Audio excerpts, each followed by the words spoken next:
رسول اللہ صلی اللہ علیہ وسلم نے فرمایا ہر شخص صبح کو اٹھتا ہے تو اپنے نفس کا سودا کرتا ہے، یا تو اسے آزاد کراتا ہے یا اسے ہلاک کر دیتا ہے، یعنی یا تو اچھے کام کرتا ہے، نیکی کے کام کرتا ہے جن کی وجہ سے وہ دوزخ سے بچ جاتا ہے، یا پھر ایسے کام کرتا ہے کہ جو اس کو ہلاک کر دے، یعنی تباہی کی طرف لے جائیں۔ اب میں چند کام جو صبح سے رات تک کرنے چاہیے جو ہمیں سنت سے پتہ چلتے ہیں ان میں سے ایک ایک کا ذکر کروں گی، اور آپ اس کو سن کر اپنا جائزہ لیتے جائیے اور میرے ساتھ شیئر بھی کیجئے کہ کیا آپ یہ کرتے ہیں یا آپ کو کرنے کی ضرورت ہے۔ سب سے پہلی چیز کہ جو ہی ہماری آنکھ کھلے ہمیں کیا کرنا چاہیے؟ دعا پڑھنی چاہیے۔ کس کس کو یہ دعا آتی؟ الحمدللہ، لیکن سب کو نہیں آتی۔ میری گزارش ہوگی سب بہنوں سے کہ اس دعا کو خود بھی سیکھیں اور اپنے بچوں کو بھی سکھائیں۔ وہ دعا کیا ہے؟ الحمدللہ الذی احیانا بعدما اماتنا والیہ النشور۔ اور ایک اور دعا بھی ہے، اگر وہ بھی آتی ہے تو ٹھیک، نہیں تو وہ بھی اچھا ہے۔ الحمدللہ الذی رد علی روحی واذن لی بذکرہ۔ اللہ کا شکر ہے جس نے میری روح لوٹا دی اور مجھے اپنے ذکر کی اجازت دے دی، کہ مجھے توفیق دے دی۔ کیونکہ آپ دیکھیں کتنے ہی لوگ ہیں جو سوتے ہیں تو پھر جاگتے نہیں۔ ابھی ریسنٹلی میری ایک بہت عزیز ساتھی کے ہسبینڈ کا انتقال ہوا ہے۔ وہ صبح اٹھے ہیں، فجر کے وقت نماز پڑھی ہے، اپنے معمولات کیے ہیں، پھر اشراق پڑھی ہے اور دوبارہ آرام کرنے کے لیے لیٹ گئے۔ ہم میں سے اکثر لوگ یہ کرتے ہیں نا، راتیں چھوٹی ہوتی ہیں، موسم بھی گرم ہوتا ہے، رات کو سوتے ہوئے دیر ہو جاتی ہے تو انسان پھر کیا کرتا ہے، اٹھنے کے بعد پھر لیٹ جاتا ہے، اور وہ اسی طرح لیٹ گئے ہیں لیکن پھر دوبارہ نہیں اٹھے۔ ہمیں سے کسی کو نہیں پتا کہ جب وہ سوئے گا تو دوبارہ اٹھے گا یا نہیں۔ اس لیے معمول بنا لیجئے کہ ذکر کر کے سونا ہے اور اٹھتے ہوئے بھی اللہ کا شکر ادا کرنا ہے کہ اس نے ہماری روح، ہماری جان ہمیں واپس لوٹا دی۔ تو دن کا آغاز اللہ کی حمد و ثنا، اللہ کی تعریف، اور اس بات کے ساتھ وَإِلَيْهِ النُّشُورُ کے واپس جانا ہے۔ ہماری واپسی بھی اللہ کی طرف سے۔ جس نے ہمیں زندہ کیا، پیدا کیا، وہی ہمیں موت دے گا۔ پھر آپ دیکھیے کہ اس کے ساتھ ہمیں یہ بھی یاد رکھنا چاہیے کہ کائنات کی ہر چیز تسبیح کر رہی ہے، اللہ کی تعریف بیان کر رہی ہے۔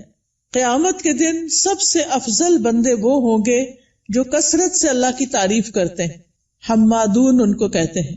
اور ایک دفعہ الحمدللہ کہنا میزان کو نیکیوں سے بھر دیتا ہے، یعنی صبح صبح اب ہم الحمدللہ کہیں تو گویا ہم نے اپنے لیے ایک بہت بڑا ذخیرہ نیکیوں کا اکٹھا کر لیا۔ اور ویسے بھی شکر ادا کرنا جو ہے وہ اللہ تعالیٰ کو بہت پسند ہے۔ پھر آپ دیکھیں کہ جب یہ کہتے ہیں نا کہ وَإِلَيْهِ النُّشُورُ، کہ دوبارہ اسی کی طرف جی اٹھنا ہے، تو قبر سے بھی اٹھنا ایسا ہی ہے جیسے کوئی بستر سے اٹھتا ہے۔ کسی کو اچھے خواب آتے ہیں وہاں اور کسی کو نہیں آتے۔ قبر میں بھی کچھ لوگ تو خوشحال ہوں گے اور کچھ لوگ برے حال میں ہوں گے۔ بہرحال قیامت کے دن سب کو اٹھنا ہوگا، تو انسان موت کو یاد کرتے ہوئے، اپنے مقصد کو سامنے رکھتے ہوئے کہ واپسی بھی ہے، اس طرح دن کا آغاز کرے تاکہ اچھے سے آغاز کرے۔ اس کے بعد سب سے پہلا کام آپ کیا کریں گے؟ بیڈ ٹی پئیں یا کچھ اور کریں گے؟ نماز فجر۔ نماز فجر اسی وقت پڑھیں گے جب آپ فجر کے لیے اٹھیں گے۔ جو لوگ اس وقت نہیں اٹھتے وہ بہت بڑا نقصان کر لیتے ہیں۔ لہذا دن کا آغاز فجر کی نماز سے۔ فجر کی نماز پہلی نماز ہے صبح کی، اس کی بڑی امپورٹنس ہے۔ اللہ تعالیٰ نے بندوں پر 5 نمازیں فرض کی ہیں، اور رسول اللہ صلی اللہ علیہ وسلم نے فرمایا جس نے انہیں ادا کیا اور ان کا حق ہلکا سمجھتے ہوئے ان میں سے کچھ ضائع نہ کیا تو اللہ تعالیٰ کا اس کے لیے قیامت کے دن یہ عہد ہے کہ اس کو جنت میں داخل فرمائے۔ اور جس نے ان کو ادا کیا مگر ان کا حق ہلکا سمجھتے ہوئے، معمولی چیز سمجھتے ہوئے نماز کو، ان میں سے کچھ ضائع کر دیا، تو اللہ کا کوئی وعدہ نہیں، چاہے تو عذاب دے چاہے تو معاف کر دے۔ تو اس لیے دن کا آغاز اللہ کی نافرمانی سے نہیں کرنا۔ کس سے کرنا؟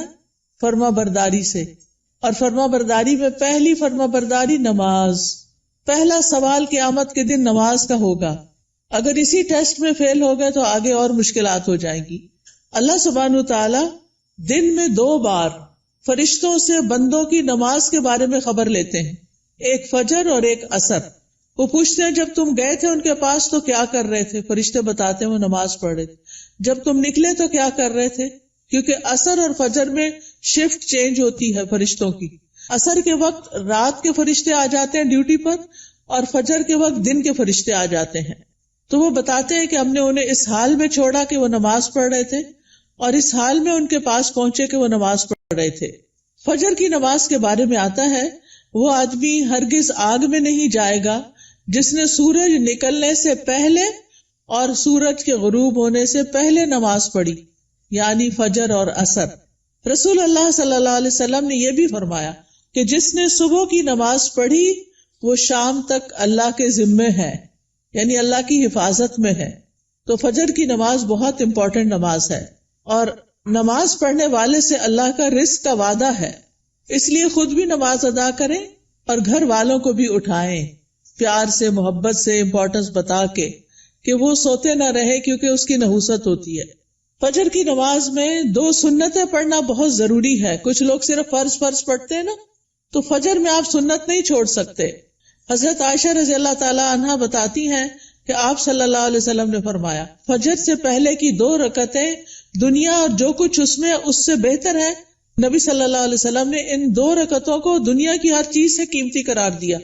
اور جو سویا رہے اس کے بارے میں آتا ہے نبی صلی اللہ علیہ وسلم کے پاس ایک ایسے آدمی کا ذکر کیا گیا جو رات سے صبح تک سوتا ہی رہا۔ آپ نے فرمایا یہ ایسا شخص ہے جس کے کان، یا فرمایا دونوں کانوں میں شیطان پیشاب کرتا ہے، یعنی غافل ہو جاتا ہے پھر۔ اور اسی طرح ایک اور خواب آپ صلی اللہ علیہ وسلم کا، اس میں آپ کو دکھایا گیا کہ ایک شخص تھا جس کا سر پتھر سے کچلا جا رہا تھا۔ وہ قرآن کا حافظ تھا لیکن قرآن سے غافل ہو گیا اور فرض نماز پڑھے بغیر سو جاتا تھا، یعنی نماز نہیں پڑھتا تھا اور سویا رہتا تھا۔ نماز پڑھتے ہوئے ایک چیز یہ بھی خیال کرنی ہے کہ خشوع کے ساتھ نماز پڑھنی۔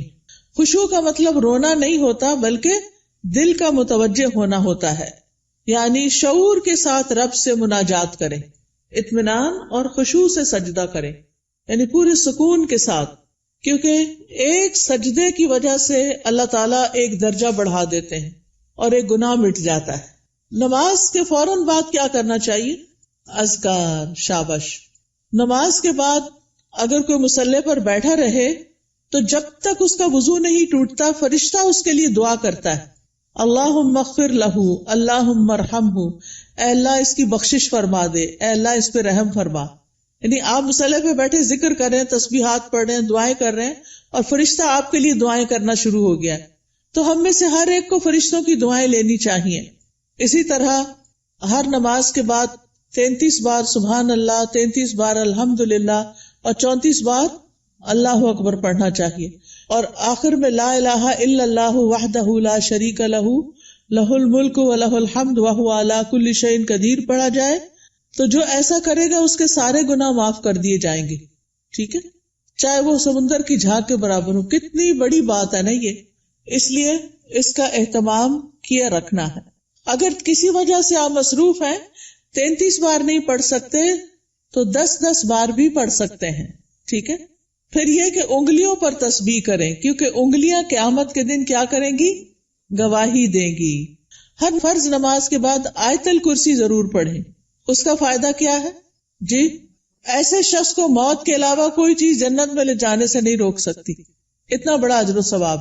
میں یہ ساری باتیں اس لیے کر رہی ہوں کہ آپ اپنا جائزہ لیں۔ اگر کوئی چیز چھوٹ گئی ہے، بھول گئی ہے، پتہ ہے لیکن کرتے نہیں، تو کرنا شروع کر دیں۔ وہ دن جس میں یہ باتیں کریں گے آپ، اس کی نسبت بہت زیادہ اجر و ثواب والا ہوگا جس میں آپ یہ نہیں کریں گے۔ دنیا کے کام کبھی ختم نہیں ہو سکتے، لیکن ہمیں کیا کرنا چاہیے؟ اپنے اذکار، اپنی عبادات کو بھولنا نہیں۔ اسی طرح ہم میں سے اکثر لوگ کہتے ہیں مجھے نظر لگ گئی، وہ فلانے نے جادو کر دیا، وہ گھر میں یہ شر ہو گیا، تو اس کا حل بتایا گیا ہے کہ ہر نماز کے بعد قل هو اللہ 1 دفعہ، قل اعوذ برب الفلق 1 دفعہ اور قل اعوذ برب الناس 1 دفعہ پڑھے۔ یہ نماز کے بعد پڑھنی چاہیے۔ اچھا، اب آپ دیکھیے کہ بعض لوگ بیمار ہوتے ہیں، کوئی ایسی تکلیف ہوتی ہے ان کو سمجھ نہیں آتی، وہ پڑھ کے انہیں ہتھیلی پہ پھونک مار کے اپنے سر سے، منہ اور پورے جسم پر اپنا ہاتھ پھیر لیا کریں. اس سے انشاءاللہ ان کا شر بھی دور ہو جائے گا، ان کی بیماری بھی ختم ہوگی.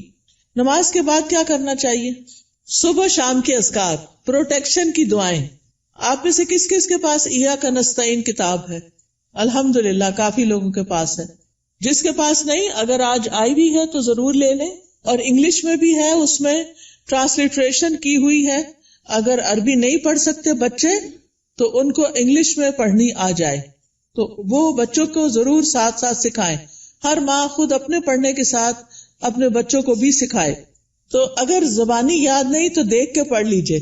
انشاءاللہ جب آپ پروٹیکشن کی دعائیں پڑھیں گے تو آپ نظر سے، حسد سے اور بہت سے شر سے بچ جائیں گے. ٹھیک ہے نا؟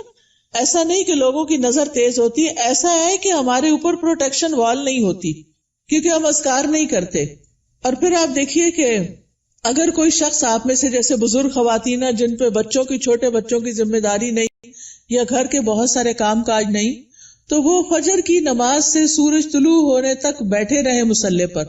کیونکہ رسول اللہ صلی اللہ علیہ وسلم نے فرمایا جو شخص صبح کی نماز جماعت کے ساتھ ادا کرے پھر بیٹھا اللہ کا ذکر کرتا رہے یہاں تک کہ سورج نکل آئے، پھر 2 رکعتیں پڑھے اشراق کی، یعنی اس کے لیے ایک حج اور عمرے کا ثواب ہے. کوئی معمولی اجر ہے؟ کتنا بڑا اجر کما لیتے ہیں وہ لوگ جو تھوڑا صبر سے بیٹھے رہتے ہیں فجر کے بعد اور نفل پڑھ کے اٹھتے ہیں، اور 2 رکعتیں ہی پڑھنی ہوتی ہیں. تو انسان کا دل، اس کی روح، یہ سیراب ہو جاتے ہیں ان اعمال سے جو ابھی تک میں نے آپ کو بتائے. آپ کے لیے خیر و برکات کے دروازے کھل جاتے ہیں، دنیا اور آخرت میں سلامتی کا ذریعہ ہے، عظیم اجر و ثواب کا ذریعہ ہے، شر کے آنے سے پہلے، تکلیف کے آنے سے پہلے، واقع ہونے کے بعد اسے ہٹانے کا ذریعہ ہے. یہ دعائیں، یہ جو میں بتا رہی ہوں نا پروٹیکشن کی دعائیں جو ہیں، رب کے سامنے فقر اور عاجزی کا اظہار بھی ہے، اللہ تعالیٰ کی نعمتوں کا اعتراف بھی ہے. اور یہ ایسے ہی ہے جیسے کوئی دشمن سے بچنے کے لیے اپنے آگے کوئی وال کھڑی کر لے. تو انشاءاللہ اگر ساری نہیں بھی پڑھ سکتے تو معوذتین، بسم اللہ الذی لا یضر، اعوذ بکلمات اللہ التامات من شر ما خلق، اور کچھ اور مختصر دعائیں پڑھ کے اپنے اوپر بھی پڑھیں اور بچوں کو بھی پڑھنا سکھائیں. اس کے بعد کیا کریں گے یہ بتائیے؟ تلاوت کریں، چاہے تھوڑی سی کیوں نہ کریں. اور اگر میں سمجھتی ہوں بچوں کے اسکول جانے کا وقت ہوتا ہے تو اپنی تلاوت کا وقت نہیں رہتا، پھر آپ کیا کریں؟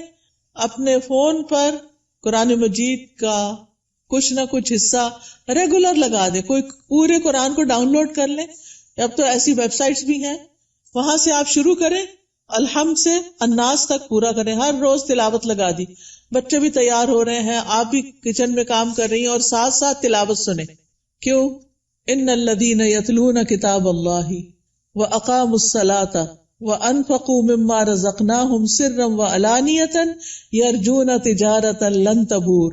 بے شک جو لوگ اللہ کی کتاب کی تلاوت کرتے ہیں، اور تلاوت کا عربی میں معنی فالو کرنا بھی ہوتا ہے، سمجھ کے پڑھنا، اور انہوں نے نماز قائم کی اور جو کچھ ہم نے انہیں دیا ہے اس میں سے انہوں نے پوشیدہ اور ظاہر خرچ کیا، وہ ایسی تجارت کی امید رکھتے ہیں جو کبھی برباد نہ ہوگی. یہ لوگ اللہ کے ساتھ ایک بزنس کر رہے ہیں. یہ چیزیں یہ پڑھتے ہیں، تلاوت کرتے ہیں، قرآن پڑھتے ہیں، لوگوں پہ خرچ کرتے ہیں، تو یہ اللہ کے ہاں ایسا اجر، اتنا پروفٹ پائیں گے کہ سوچ بھی نہیں سکتے، تاکہ وہ انہیں ان کے اجر پورے پورے دے اور اپنے فضل سے انہیں زیادہ بھی دے. بے شک وہ بے حد بخشنے والا نہایت قدردان ہے. تو پیاری بہنوں، تلاوت کو نہیں چھوڑنا، چاہے ایک صفحہ کیوں نہ ہو، ایک ربع کیوں نہ ہو، ہاف جز کیوں نہ ہو، ایک پارہ کیوں نہ ہو. میرے ایک بہنوئی تھے، فوت ہو گئے، اللہ تعالیٰ ان پہ رحم فرمائے. وہ چاند کی پہلی تاریخ کو پہلا سپارہ پڑھتے اور آخری کو آخری سپارہ پڑھتے، اور اس طرح ہر مہینے پورا قرآن ختم کر لیتے. تو جن لوگوں کی بہت زیادہ مصروفیات نہیں، ریٹائرڈ لائف گزار رہے ہیں، ان کو کیا کرنا چاہیے؟ قرآن کی تلاوت زیادہ کرنی چاہیے، کیونکہ قرآن جو ہے یہ غموں کا علاج ہے، شفا ہے، سکون کا ذریعہ ہے، اس لیے اس کو نہیں چھوڑنا.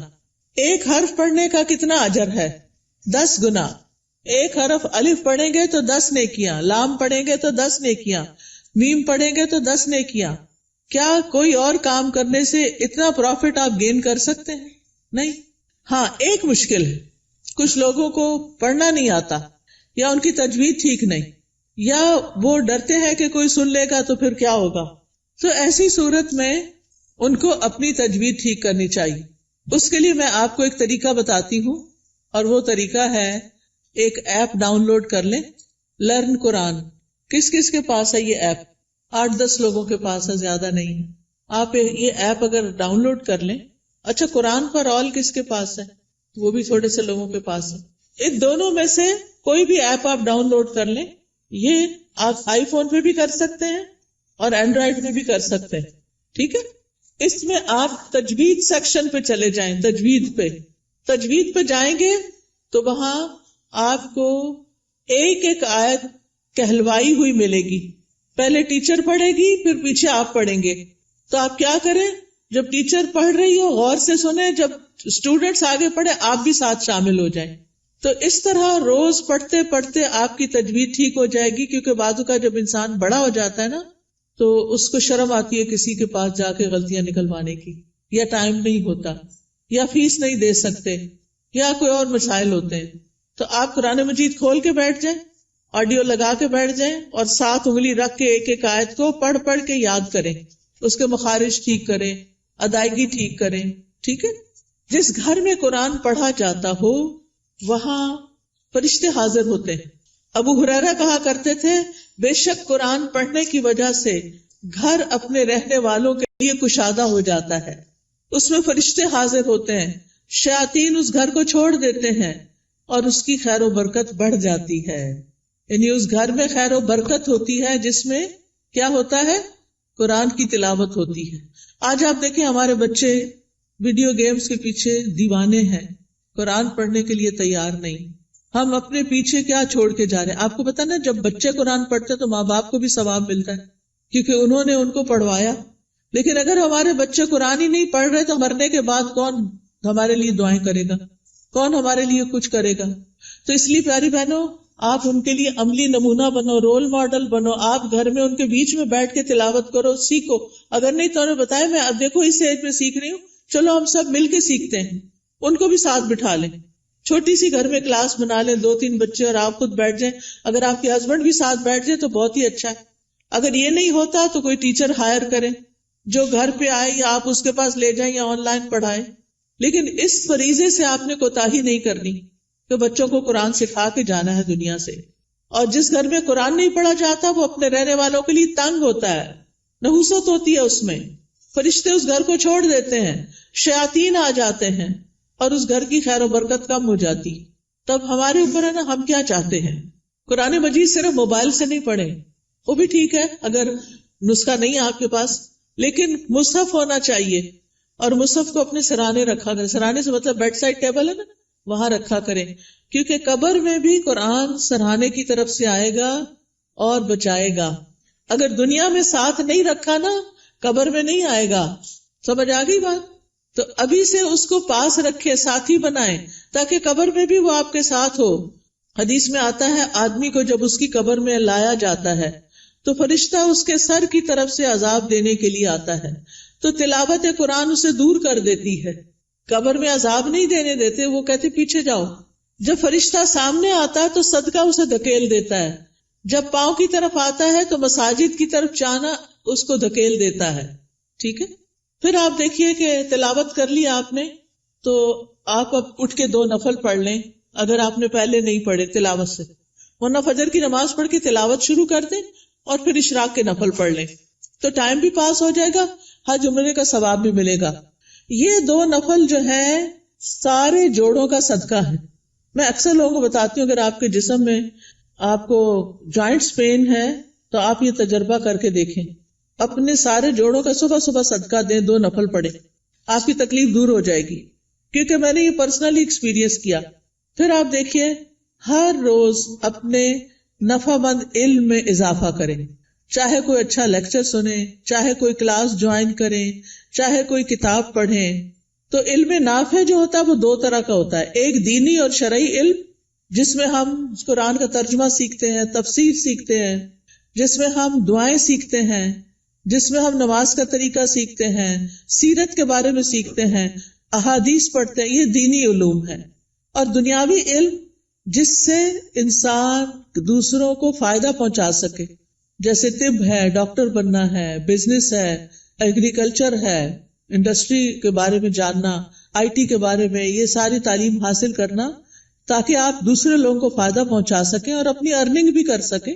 تو یہ بہت فائدے کی چیز ہے کہ اب آپ نے نماز، قرآن تلاوت، اشراق سب کر لی، اب یا اپنی جاب پہ جائیں یا پھر اگر گھر میں ہیں تو گھر کے کام کاج کریں اور اس کے بعد اپنا نالج بھی بڑھائیں. اس کے لیے آپ سیکوینس کے ساتھ لیکچر سنا کریں. کبھی حدیث سے شروع کر لی ہے تو وہ سارے لیکچرز پورے کر لیں، ہر روز ایک ایک کر کے.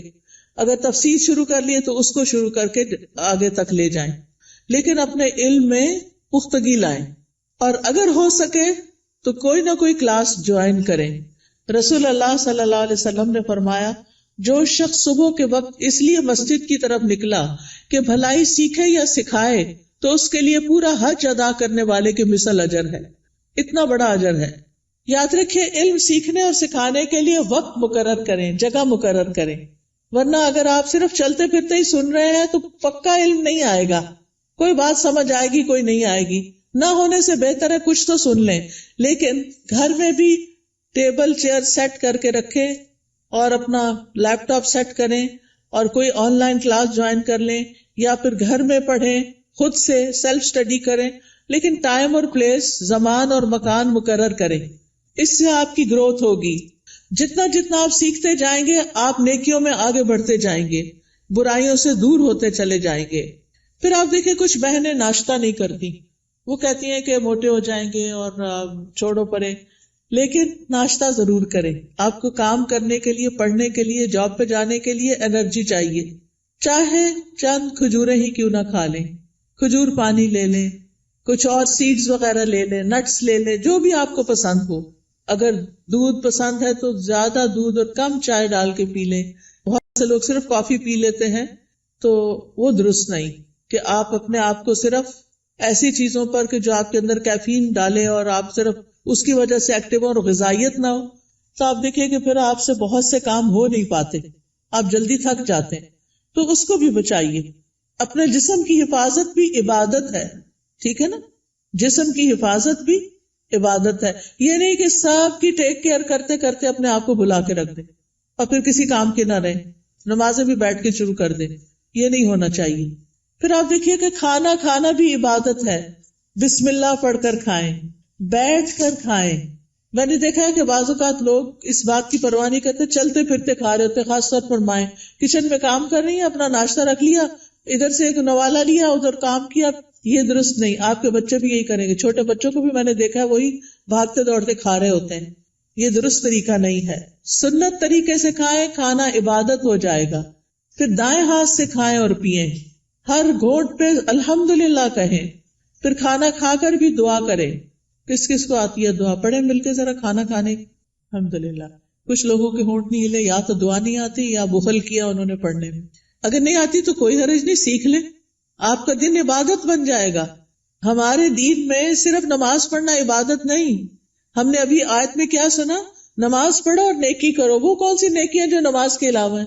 وہ یہی نیکیاں ہیں. اپنی کیئر کرنا بھی نیکی ہے اور بسم اللہ پڑھ کے کھانا بھی نیکی ہے، الحمدللہ کہنا بھی نیکی ہے. جو بندہ پانی پی کر الحمدللہ کہتا ہے اللہ اسے راضی ہو جاتا ہے، خوش ہو جاتا ہے. کہ یہ مشکل کام تو نہیں اللہ کو راضی کرنا، بشرطے کہ ہمارے کچھ آداب اور مینرز ایسے ہوں. صبح صبح اپنے آپ سے سیلف ٹاک کیا کریں اور کہا کریں میری ساری زندگی میرے رب کے لیے، میں اللہ کی بندی ہوں، اللہ کی فرما بردار بنوں گی، اللہ کا حکم مانوں گی، اللہ کو راضی کروں گی. اپنے آپ سے یہ باتیں کیا کریں. میں ہر کام اللہ کی پسند کا کیا کروں گی، کیونکہ جو آپ سوچتے ہیں بولتے ہیں پھر وہ کرتے بھی ہیں. ٹھیک ہے نا؟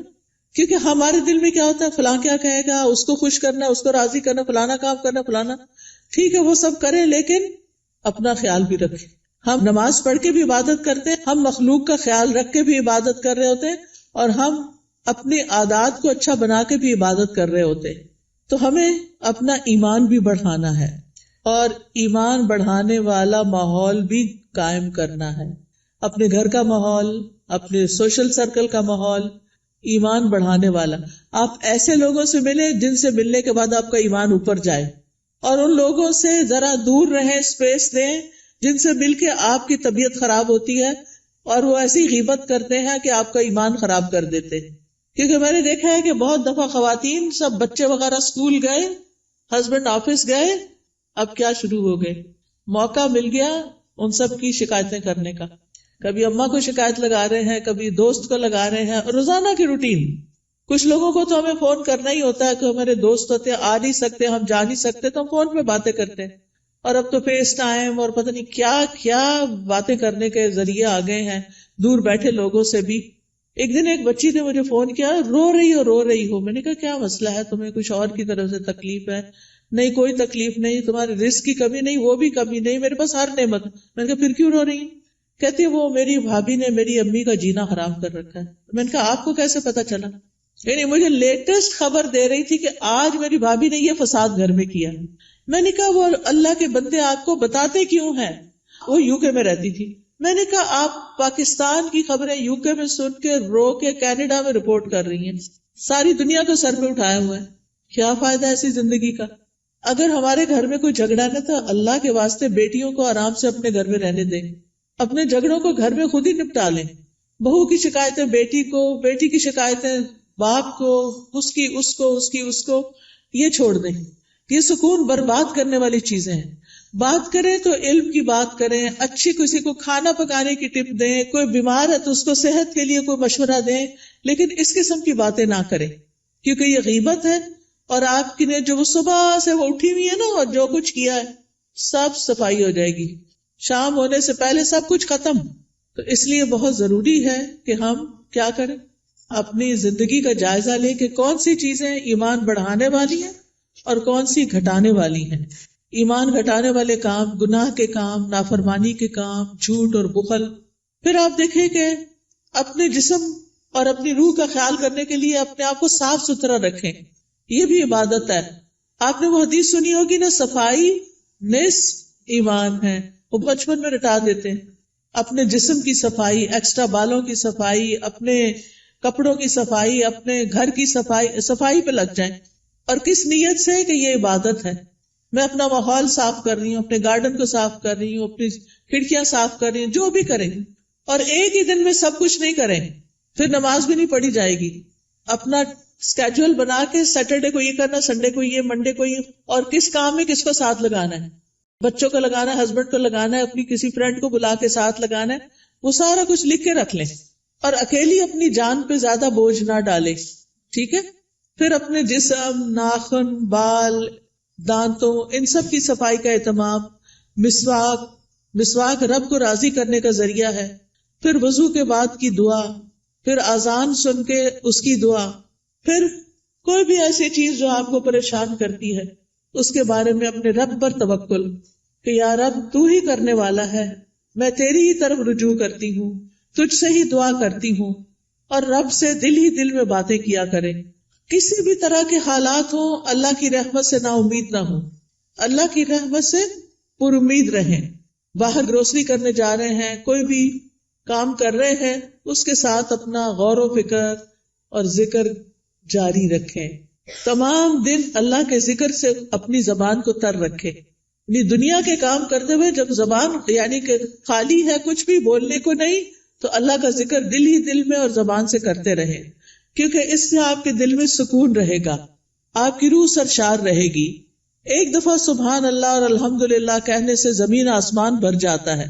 اور یہاں پر کچھ کارڈز بھی ہم آپ کے لیے لائے ہیں جن میں اذکار ہیں، تو اپنے کام کاج سے فارغ ہو کے آپ وہ ذکر کر سکتے ہیں، جیسے یہ تسبیحات ہیں. پھر اسی طرح اگر آپ کو رزق کی تنگی ہے تو یہ رزق میں کشادگی کے لیے دعائیں ہیں. پھر اگر کسی اہم کام میں آپ کو مشورہ کرنا تو یہ استخارہ ہے، استخارہ کیسے کریں اور اس کی دعا. پھر اسی طرح اللہ کا شکر ادا کرنے کے لیے یہ الحمدللہ کا کارڈ ہے، یہ دعائیں ہیں شکر ادا کرنے کی، اللہ کی تعریف کی، کیونکہ اللہ کی تعریف کرنے والے قیامت کے دن سب سے افضل بندے ہوں گے. پھر یہاں کچھ تسبیحات بتائی گئی ہیں، ان کا انگلش میں بھی ٹرانسلیشن ہے جن کے بہت بڑے بڑے فائدے ہیں. پھر آپ دیکھیے اگر قرض سے پریشان ہیں، مالی معاملات میں، تو یہ دعائیں ہیں، ان کا بھی انگلش ٹرانسلیشن موجود ہے. پھر یہ پروٹیکشن کی دعائیں ہیں. تو آپ دیکھیے کہ معمولی قیمت کے یہ کارڈ جو ہیں آپ کی زندگی میں بہت بڑی تبدیلی لا سکتے ہیں. تو آپ نے اگر یہ سارے اپنے گھر میں رکھے ہوئے ہوں ایک دن ایک اٹھا کے پڑھ لیجئے، دوسرے دن دوسرا پڑھ لیجئے، تیسرے دن تیسرا پڑھ لیجئے، اور اس طرح آپ کا ذکر کے ساتھ ایک رابطہ قائم ہو جائے گا. کثرت سے توبہ استغفار کریں. اگر کوئی مسائل ہے زندگی میں، کوئی پریشان کر رہی ہے چیز، تو استغفار کی کثرت، استغفر اللہ کی تسبیح کر سکتے ہیں، اللہم اغفر لی کی تسبیح کر سکتے ہیں. پھر اسی طرح وقت کا بہتر سے بہتر استعمال کریں. وقت جو ہے وہ بہت قیمتی نعمت ہے. ایک دفعہ اگر وقت چلا جائے تو دوبارہ نہیں آتا. اس لیے ہر دن کو مفید اور پروڈکٹیو ڈے بنائیں. رسول اللہ صلی اللہ علیہ وسلم نے فرمایا 2 نعمتیں ایسی ہیں جن کے بارے میں اکثر لوگ خسارے میں ڈالے گئے ہیں. ایک تندرستی اور دوسرے فراغت، کہ اس سے وہ فائدہ نہیں اٹھاتے جتنا اٹھانا چاہیے. بیمار ہو کر تو انسان کچھ کر نہیں سکتا. جب تک اللہ آپ کو چلتا پھرتا رکھے، آپ عبادت بھی خوب دل بھر کے کریں اور بندوں کی خدمت بھی کریں اور فضول قسم کی ایکٹیویٹیز میں اپنا وقت ضائع نہ کریں. آپ دیکھیے کہ ہمارے دن میں کئی ڈسٹریکشنز ہوتی ہیں، خاص طور پر فون کی وجہ سے. ہم نے کوئی اپنے گول سیٹ کیے ہوئے ہوتے کہ آج کے دن میں نے یہ اور یہ کام کرنے ہیں. آپ کرنا شروع کرتے ہیں کہ اتنے میں بیل بج جاتی ہے، آپ فون اٹھا لیتے ہیں اور کہیں سے کہیں پہنچ جاتے ہیں، اور جو کرنے کا کام تو وہ دھرے کا طرح رہ گیا. تو اس چیز سے بھی آپ نے کانشیس رہنا ہے. کچھ وقت کے لیے فون بند کر دیا کریں اور اس وقت اپنے کرنے کے کام پہلے پورے کریں، پھر اس کے بعد فون کھولیں، تاکہ آپ کا دن نتیجہ خیز دن ہو. جب انسان اپنے کرنے کے کام کر لیتا ہے تو اس کو ایک خاص سیٹسفیکشن ہوتی ہے، خاص خوشی نصیب ہوتی ہے. تو آپ اپنے کرنے کے کاموں کی لسٹ بنائیں، اپنے مقاصد کو دہرایا کریں، بے مقصد چیزوں سے خود کو دور رکھیں، اور جو ٹارگٹ آپ حاصل کرنا چاہتے ہیں اس کے لیے دیکھیں کہ آپ کو کیا کیا چاہیے، وہ بھی لکھ لیں. پھر اسی طرح کاموں کو لٹکائیں نہ، تاخیر نہ کریں، وقت پر کریں.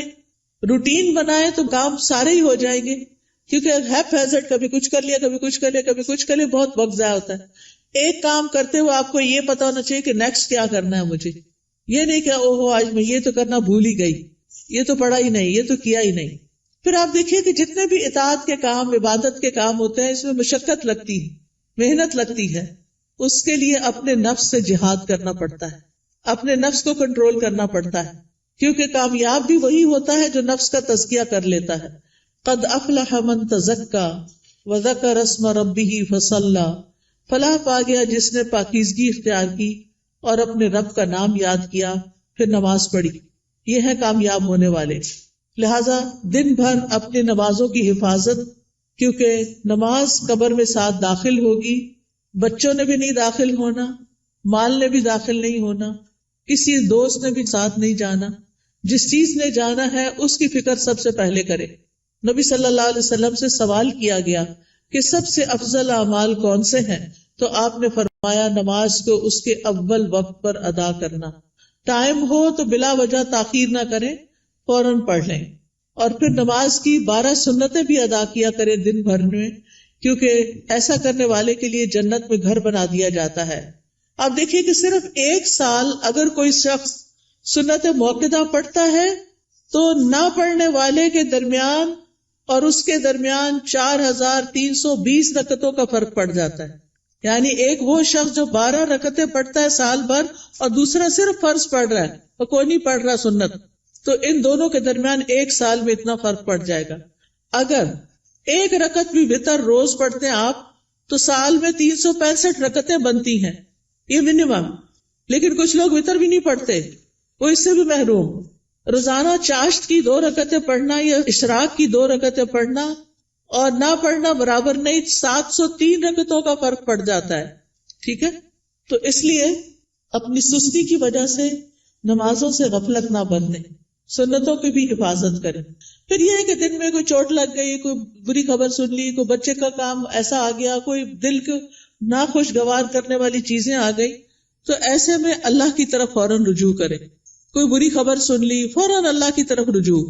اور پھر اس کے بعد ہر کام عبادت سمجھتے ہوئے کریں، چاہے کھانا پکانا ہے، چاہے صفائی کرنا ہے، چاہے کپڑے دھونا ہے. کھانا کھلانا جو ہے وہ افضل ترین عبادت ہے.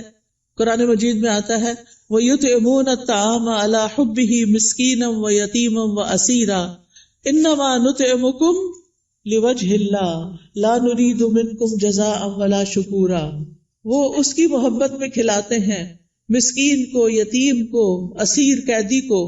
کیا کہتے ہیں کھلاتے ہوئے؟ ہم تمہیں صرف اللہ کے چہرے کی خاطر کھلا رہے ہیں کہ ہم اللہ کا دیدار کرنا چاہتے ہیں، ہم تم سے نہ شکریہ چاہتے ہیں نہ بدلہ چاہتے ہیں. انا نخاف من ربنا یوما عبوسا قمطریرا، بے شک ہم اپنے رب سے اس دن کے بارے میں ڈرتے ہیں جو تیوری چڑھانے والا نہایت سخت ہوگا. تو ان کے ساتھ کیا معاملہ ہوگا؟ اللہ بھی ان کو قیامت کے دن کی مشقتوں سے بچا لے گا اور ان کو خوشی اور تر و تازگی ملے گی. فوقاہم اللہ شر ذلک اليوم ولقاہم نضرۃ وسرورا. تو اس لیے کھانا گھر والوں کو بھی پکا کے کھلائیں یا مہمانوں کے لیے پکائیں تو خوشی خوشی پکائیں، احسان نہ جتائیں اور ضائع نہ کریں. کپڑے دھونا، نہانا، بچوں کو نہلانا، گھر صاف کرنا، یہ سب صفائی اور طہارت کے اہتمام ہیں، یہ ایمان کو مکمل کرتے ہیں. پھر آپ دیکھیے کہ نیکیوں کے کام میں سستی نہیں کرنی. نیکی کا کوئی بھی کام، آپ کی دوست نے فون کر دیا کہ فلاں شخص بیمار ہے، غریب ہے، اس کے لیے مدد کرنی ہے، آپ بھی اپنا کچھ حصہ ڈال دیا، صدقہ کر دیا. تو نیکی کے ہر کام میں حصہ ڈالا کرے. حضرت ابوبکر کے بارے میں آتا ہے، نبی صلی اللہ علیہ وسلم کی مجلس میں لوگ بیٹھے ہوئے تھے، آپ نے پوچھا آج تم میں سے کس نے روزے کی حالت میں صبح کی ہے؟ حضرت ابوبکر رضی اللہ عنہ نے عرض کیا میں نے. آپ نے پوچھا آج کس نے مریض کی عادت کی؟ انہوں نے کہا میں نے. آپ نے پوچھا تم میں سے جنازے میں کس نے شرکت کی؟ انہوں نے کہا میں نے. آپ نے پوچھا کس نے مسکین کو آج کھانا کھلایا؟ تو ابوبکر کہتے ہیں میں نے رضی اللہ عنہ. تو نبی صلی اللہ علیہ وسلم نے فرمایا جب کسی شخص کے لیے ایک ہی دن میں یہ خصلتیں جمع ہو جائیں وہ جنت میں ضرور داخل ہوگا. یہ جنت میں جانے والے کام. اچھا ہمیں پتہ چلتا رہتا ہے کوئی بیمار ہے، جب کہتے اچھا اللہ اس کو شفا دے، بس ادھر ہی بیٹھ گئے، خبر نہیں لیتے. ہمیں پتہ ہوتا ہے کہ کوئی بھوکا ہے یا نہیں کھانا پکا سکتا یہ کھا سکتا، ہم کر سکتے ہیں تو ہم توجہ نہیں کرتے. ہم راشن کا انتظام کر سکتے، ہم کسی بھی طرح مدد کر سکتے ہیں، لیکن اس کی طرف توجہ کرنے کی ضرورت ہے. پھر اللہ کی نافرمانی سے بچیں، جہنم کو سامنے رکھتے ہوئے گناہوں سے بچیں. یعنی صرف نیکی کے کام کرنا کافی نہیں، گناہوں سے بچنا بھی بڑا ضروری ہے. پھر لوگوں کے ساتھ معاملہ کرتے ہوئے اچھے اخلاق سے پیش آئیں. سب سے پہلا حق آپ کے اوپر والدین کا ہے. زندہ ہیں تو ان کی زیارت کو جائیں، ان سے بات کریں، ان کے لیے دعائیں کریں، ملاقات کریں تو ان کی پیشانی چومیں، ہاتھ چومیں، کیونکہ والدین سب سے زیادہ حسن سلوک کے مستحق ہیں. نماز میں ان کے لیے دعائیں کریں. فوت ہو گئے ہیں تو ان کے لیے دعا کے علاوہ صدقہ کیا کریں. گھر والوں کے لیے باعث خیر بنے، اپنے گھر والوں کو آگ سے بچائیں، ان کو نیکی اور دین کی طرف لا کر. پھر اسی طرح جہاں بھی بیٹھے خیر پھیلانے والے بنے، دوسروں کا بھلا کرنے والے، دوسروں کو فائدہ پہنچانے والے. کسی کو کوئی اچھا مشورہ دے دینا، کسی کا کوئی دل ہلکا کر دینا، کسی کو کوئی کسی چیز کے بارے میں رہنمائی کر دینا، علم سکھانا. آپ دیکھیے کہ بعض اوقات علم سکھانا مال خرچ کرنے سے بھی افضل ہے. کیوں؟ اس لیے کہ مال خرچ کرنے سے ختم ہو جاتا ہے اور علم سکھانے سے بڑھ جاتا ہے اور پکا ہو جاتا ہے. اس لیے چاہے اپنے بچوں کو سکھائیں، چاہے اپنے بہن بھائیوں کو، کچھ نہ کچھ چھوٹا موٹا کنٹریبیوشن کرتے رہا کریں. جو اچھی باتیں آپ کو پتہ چلی ہیں وہ دوسروں کو بھی بتائیں. اس کے لیے آپ کے گھر میں کتابیں ہونی چاہیے، آپ کو کوئی نہ کوئی کلاس جوائن کرنی چاہیے تاکہ آپ سیکھیں اور سکھائیں. اس کے لیے کوئی بہت پی ایچ ڈی کرنے کی ضرورت نہیں ہوتی، وہ چند لوگ بھی کر لے تو کافی ہو جاتے ہیں. باقی لوگ روز مرہ کی چھوٹی چھوٹی چیزیں، اور خاص طور پر خواتین اپنے بچوں کی تربیت کرتے ہوئے ان کو آداب اور مینر اور اخلاق سکھائیں گے تو یہ بہت بڑی کنٹریبیوشن ہوگی، وہ آپ کے لیے صدقہ جاریہ بنے گی. تو لوگوں کے ساتھ اچھے اخلاق سے پیش آئیں. ابن قیم کہتے ہیں آدمی کی برکت یہ ہے کہ وہ جہاں بھی مقیم ہو خیر کی تعلیم دے، خیر پھیلائے. تو اچھے اخلاق سے بھی انسان خیر پھیلا رہا ہوتا ہے. پھر اسی طرح دور پار ریلیٹیوز کی خبر گیری کرنا، پڑوسیوں کی خبر گیری کرنا، مریضوں کی خبر گیری کرنا، ملاقات کے وقت سلام کرنا، اپنے آس پاس کے لوگوں کا ہاتھ پٹانا، ان کے ساتھ تعاون کرنا. گھر میں اگر آپ کے علاوہ اور لوگ رہتے ہیں، اگر آپ بچے اور والدین ہیں تو ان کے کاموں میں ان کا ہاتھ بٹانا، کسی رشتہ دار کو ڈرائیو کر کے ہاسپٹل تک لے جانا. یعنی چھوٹے چھوٹے کام ہیں جن میں آپ دوسروں کے لیے خیر اور بھلائی کا باعث بنے. کسی پر خرچ کرنا، اپنے عزیزوں پیاروں کو تحفے تحائف دینا، یہ سارے نیکی اور خیر کے کام ہیں جو آپ کے دن کو افضل بنا دیتے ہیں. پھر زبان کی حفاظت، یہ بڑی ضروری ہے، کیونکہ جو بات بھی ہم کرتے فرشتے لکھ لیتے ہیں. تو فضول باتیں نہیں کرنی، کیونکہ ہماری انرجی ضائع ہوتی ہے اس میں بھی. کام کی بات کرنی ہے. انسان کے اسلام کا حسن یہ ہے کہ بیکار باتوں سے کنارہ کشی کرے. نبی صلی اللہ علیہ وسلم نے فرمایا خوشخبری ہے اس کے لیے جس نے اپنی زبان پہ قابو پا لیا اور اسے اس کے گھر نے گنجائش دی اور وہ اپنے گناہ پہ رویا. یعنی اس کا گھر اس کے لیے کافی ہو گیا، اس کے لیے سہولت ہے اس میں، اور فضول باتیں نہیں کرتا. کیلو کال چھوڑ دینا چاہیے. ہی سیڈ، شی سیڈ، یہ کہا گیا، فلاں نے یہ کیا، اس نے وہ، اس سے بہت سے فساد پھیلتے ہیں. مغیرہ بن شعبہ کہتے ہیں نبی صلی اللہ علیہ وسلم نے فرمایا بے شک اللہ تعالیٰ تمہارے لیے 3 باتیں پسند نہیں کرتا.